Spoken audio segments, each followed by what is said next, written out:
बिस्मिल्लाहिर्रहमानिर्रहीम, अस्सलामु अलैकुम। उर्दू पॉइंट न्यूज़ रूम में खुश आमदीद। मैं हूँ आपका मेज़बान रुखशान मीर।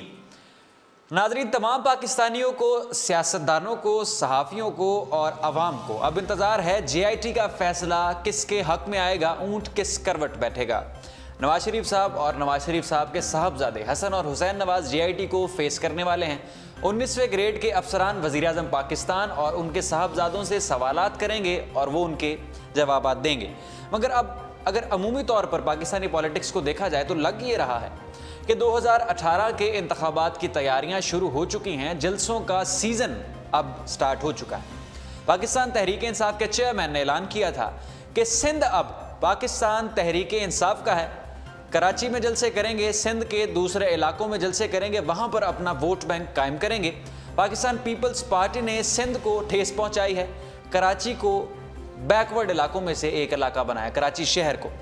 मगर आज आसिफ अली जरदारी, साबिक सदर आसिफ अली जरदारी ने खैबर पख्तूनख्वा में एक ज़ोरदार जलसा किया है, खैबर पख्तूनख्वा के शहर मर्दान में। और उमूमी तौर पर अगर इस जलसे को देखा जाए, जो तस्वीर भी आपने देखी और वीडियो क्लिप्स भी आपने टेलीविज़न स्क्रीन्स पर देखे, तो उमूमी तौर पर यह जलसा कुछ हद तक कामयाब दिखाई देता है। आसिफ अली जरदारी साहब आज ख़ास से कॉन्फिडेंट दिखाई दिए। उन्होंने एक जलसे में एक कंटेनर पर खड़े होकर पहले पाकिस्तानी प्राइम मिनिस्टर मियां मोहम्मद नवाज शरीफ साहब को निशाना तनकीद बनाया, तो फिर इमरान खान साहब को। उन्होंने कहा कि जो जजेस हैं, जो 5 जजेस का बेंच है, उन्होंने गो नवाज गो कर दिया है।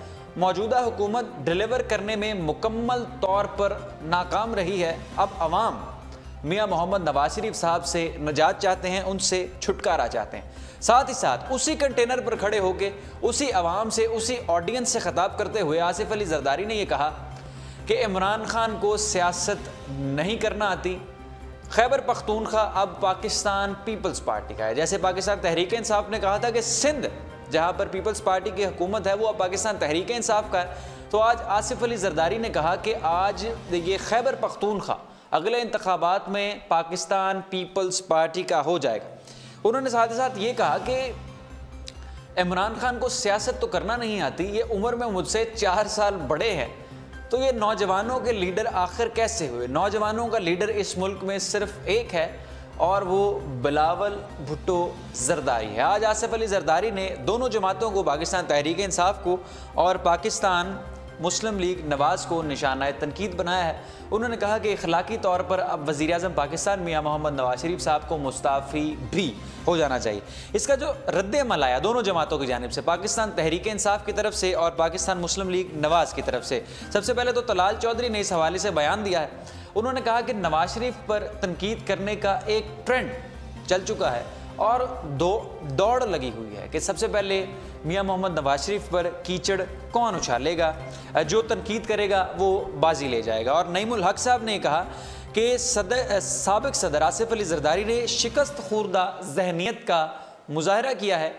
सिंध को और कराची को अंधेरों में धकेलने वाली ये जमात है और अब सिंधी जो सिंध के रहने वाले हैं, जो सिंध से ताल्लुक़ रखने वाले हैं, वो आसिफ अली जरदारी साहब से छुटकारा चाहते हैं। ये खुलासा था आज के उनके मर्दान जलसे का, जो उन्होंने खैबर पख्तूनख्वा में आज पंडाल सजाया है।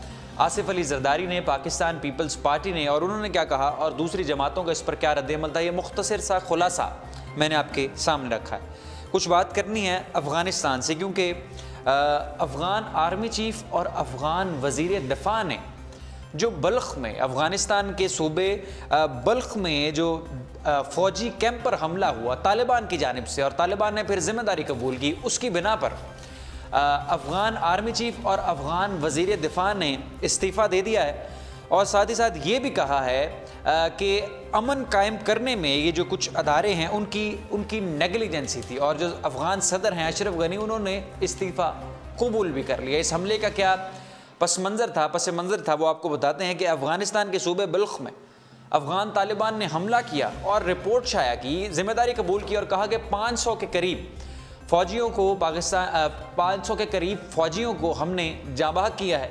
जबकि अफ़गान अथॉरिटीज़ की तरफ से जो कन्फर्मेशन आई वो 140 से 150 फ़ौजियों की थी जो इस सारे मामले में जाँबहक हुए हैं, इस हमले में।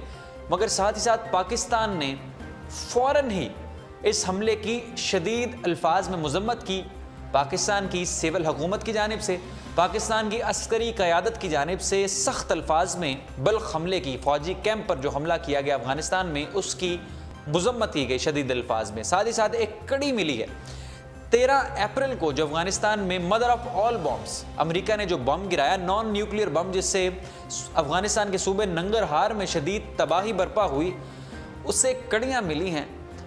भारत के 13 अफराद, उसमें 15 अफराद, 13 नहीं 15 अफराद भारत के उस हमले में, उस मदर ऑफ ऑल बॉम्ब्स में, नॉन न्यूक्लियर हमला जो अमेरिका ने किया अफगानिस्तान में, उसमें 15 इंडियंस जाँ बहक हुए हैं, जिनका ताल्लुक भारतीय खुफिया agency research and analysis wing से था, रॉ से था। और वो एनडीएस के साथ मिलकर, अफगान फ़ौज के साथ मिलकर, अफगान एजेंसी के साथ मिलकर पाकिस्तान के हालात ख़राब करने में, पाकिस्तान में दहशतगर्द वाक़यात तश्कील देने में, यहाँ पर दहशतगर्दों का एक नेटवर्क कायम करने में मुलव्वस थे। 15 भारतीय इसमें शामिल थे। 13 अप्रैल को जो धमाका किया गया अमेरिका की जानिब से, मगर पाकिस्तान ने फौरी, जैसे ही तालिबान की तरफ से ये हमला किया गया उनके बेस कैंप पर, ये दूसरा हमला था, बेस कैंप पर हमला किया गया, तो पाकिस्तान के सिविल क़यादत ने भी और अस्करी क़यादत ने भी पुरज़ोर अल्फाज में मज़म्मत की। और आर्मी चीफ ने ये तक कहा कि ये तारीख का एक अफसोसनाक वाक़या है, अफसोसनाक दिन है, दहशत गर्दों को मिलकर मारेंगे तो ये मरेंगे और ख़ित्ते में अमन कायम हो सकेगा। पाकिस्तान की तरफ से एक मरतबा फिर ये बड़ा पॉजिटिव मुजाहरा था। पाकिस्तान की पॉलिटिक्स की हम जब भी बात करें तो गुज़िश्ता 1 साल से पैनामा केस के गिर्द घूमती थी, और अब और आने वाले 2 महीनों तक ये JIT के गिर्द घूमेगी कि JIT जो जॉइंट इन्वेस्टिगेशन टीम तश्कील दी गई है, जिसका सामना करेंगे वज़ीर-ए-आज़म पाकिस्तान और उनके साहबजादे, आखिर उसका फैसला किसके हक़ में आएगा, क्योंकि ये डिटरमिन करेगा 2018 पाकिस्तान के इलेक्शंस, जो 2018 के इंतखाबात होंगे, उसको डिटरमिन करेगा कि फ़ैसला किसके ख़िलाफ़ आएगा, कौन कसूरवार होगा। अभी तो फ़ैसला लोग ये कह रहे हैं कि कुछ समझ नहीं आया, ग्रे एरियाज़ हैं, क्योंकि 2 जजेज़ ने ये कहा है कि वज़ीर-ए-आज़म पाकिस्तान गिल्टी हैं, उनको फौरी तौर पर नाअहल करार दिया जाए, जबकि 3 जजेज़ ने, जो 3 जूनियर जजेज़ थे, उन्होंने कहा कि तहकीकात की जाए, इसलिए जॉइंट इन्वेस्टिगेशन टीम तश्कील दे दी गई JIT। अब JIT के फ़ैसले पर तमाम पाकिस्तानियों की नज़रें हैं, मगर तहरीक इंसाफ ने इस केस की रिव्यू में जाने से इनकार कर दिया है। और जो सोर्सेज से इतलात मौसूल हुई, हमारी भी राब्ते रहते हैं शेख रशीद अहमद साहब से, अवामी मुस्लिम लीग के दीगर रहनुमाओं से, तो ये इतलात मौसूल हुई कि शेख रशीद ने यह मशवरा दिया है इमरान खान साहब को कि आप इस केस के, पैनामा केस के रिव्यू में ना जाएँ, सुप्रीम कोर्ट के पास दोबारा ना जाएँ कि इस केस को एक दफ़ा दोबारा से देखा जाए, इसमें कुछ तहफ़्फ़ुज़ात हैं। तहरीक इंसाफ के चेयरमैन इमरान खान ने इस बात की तस्दीक कर दी है कि वो इस केस के रिव्यू में नहीं जाएंगे और जो अब फैसला JIT सुनाएगी उसको कबूल करेंगे। और JIT से मुतल्लिक ही आज कोर कमांडर्स का इजलास हुआ है, कोर कमांडर्स का जो आपके हमारे कमर जावेद बाजवा हैं आर्मी चीफ, उन्होंने इसकी सरबराही की है और इसमें इस बात को बावर करवाया है कि पाक फ़ौज के अहलकार JIT को शफाफ बनाने में, JIT को फेयर बनाने में अपना कलीदी किरदार अदा करेंगे। ISI MI के अहलकार बैठेंगे, पाक फ़ौज के अहलकार उसमें उसको देखेंगे और ये इस बात पर गौर किया जाएगा किसी तरह से कोई करप्शन का या कुछ भी ऐसे कोई ऐसा वाक़या वहाँ पर ना पेश आए जिससे इंसाफ एट स्टेक हो, इंसाफ को ख़तरा हो। तो आज ये कोर कमांडर इजलास में इस बात की यकीन दहानी करवाई गई है कि फ़ौज और इसको जो फ़ौज के दीगर अदारे हैं वो इसको देखेंगे, इसकी तस्दीक करेंगे, इस पर अपनी नज़र रखेंगे। जो JIT की 2 हफ्ते बाद उसको JIT रिपोर्ट करेगी। और डॉक्टर आसिम हुसैन के हवाले से भी एक वीडियो क्लिप सोशल मीडिया पर खासा गर्दिश में है, वायरल है। लोग डॉक्टर आसिम हुसैन पर तनकीद भी कर रहे हैं। डॉक्टर आसिम हुसैन जिन पर 450 खरब के इल्ज़ामात थे, करप्शन के इल्ज़ामात थे, और उनको फिर नैब में उनका केस चला और उनको फिर बेल मिली, बहुत ही लंबे मसाइल के बाद उनको बेल मिली, और हमने सारे आपके सामने वो तफसीलात हम रख चुके हैं। वो वीडियो क्लिप क्या था, ज़रा वीडियो क्लिप मुलाहिजा कीजिए।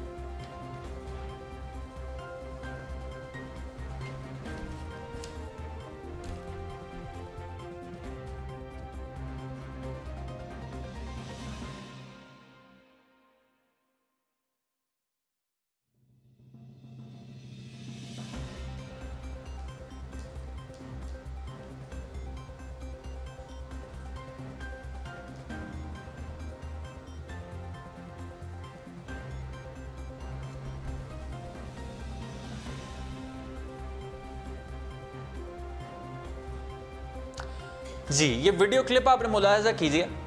वीडियो क्लिप आपने मुलाहजा किया, इसमें डॉक्टर आसिम हुसैन नमाज की इमामत करवा रहे हैं और ये वीडियो क्लिप किसी ने बनाकर सोशल मीडिया पर इसको छोड़ दिया है और सोशल मीडिया पर ये खासा वायरल है और लोग तनकीद कर रहे हैं कि जब इन पर केसेस थे तो तब ये चलने फिरने से आ रही थे और इतने खरबों रुपए के करप्शन के इल्ज़ामात के बाद ये आखिर नमाज की इमामत करवा के क्या साबित करना चाहते हैं। लोग ये सवाल सोशल मीडिया पर उठा रहे हैं तो हमने आपके साथ इसको शेयर किया। मरदमशुमारी भी जारी है।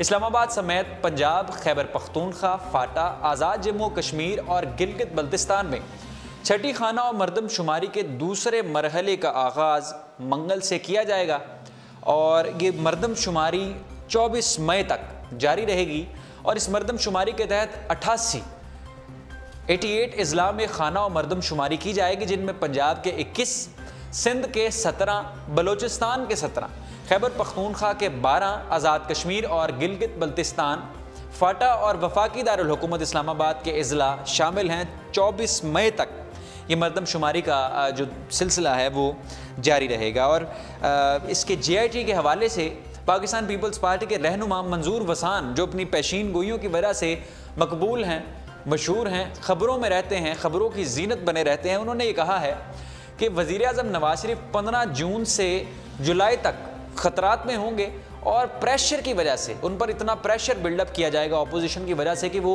मुस्ताफ़ी हो जाएंगे। मंजूर वसान ने पहले भी बहुत सी पेशीन गोइयाँ की हैं जिसमें से सच कम ही साबित हुई हैं, जबकि बाकी इस तरह ही हवा में कागज़ की तरह उड़ गई हैं। ये था आज का न्यूज़ रूम रुखशान मीर के साथ। एक और अहम ख़बर है कि जो बिजली की कीमत है उसमें 4 रुपये और 59 पैसे फ़ी यूनिट कमी का इम्कान ज़ाहिर किया जा रहा है। बाज़ जगह पे ये लिखा है कि 4 रुपये एंड 59 पैसास इसमें फ़ी यूनिट पर यूनिट इसमें कमी का इम्कान है और इससे फ्यूल एडजस्टमेंट की मद में ये कमी की जाएगी। माहाना फ्यूल एडजस्टमेंट जो की जाती है उसकी मद में ये कमी की जाएगी और फरवरी के लिए बिजली की कीमत में 2 रुपये 39 पैसे फ़ी यूनिट, जबकि मार्च के लिए बिजली की कीमत में 2 रुपये 20 पैसे फ़ी यूनिट कमी की जाएगी। रुखशान मीर को दीजिए न्यूज़ रूम से इजाज़त। मज़ीद कोई अहम खबर आएगी तो ज़रूर आपकी खिदमत में हाजिर होंगे। अल्लाह हाफ़िज़।